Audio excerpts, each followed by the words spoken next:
Welcome back. I'm Julia Diamond here with Nick Heil, and today we've got another edition of Bodywork. So Nick, I've heard about the Paleo Diet, also known as the caveman diet, right? Yep. Does that mean I have to go out and like club my own food? No. Good. It's a lot easier to live like a caveman today than it was back in caveman days. But you know, the thing about the Paleo Diet is scientists and researchers started looking back at what we ate as we evolved as an organism, and you know, they realized that a lot of you know, food items like, you know, potato chips, cookies, bread, grains, that kind of thing, really weren't introduced to the diet until very late in our evolution.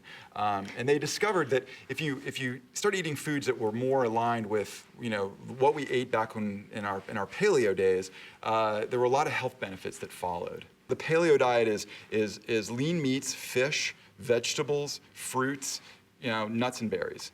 No potato chips? And water.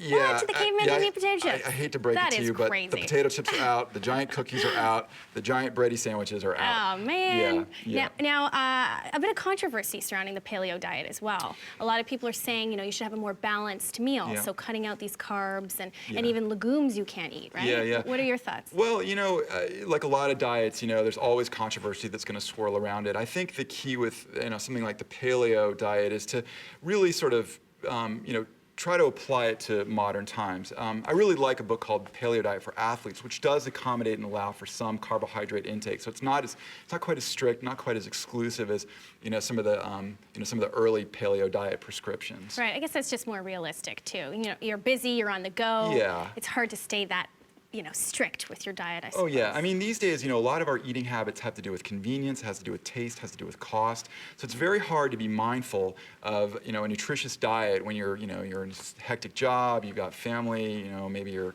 you know, working 12 hours a day or whatever.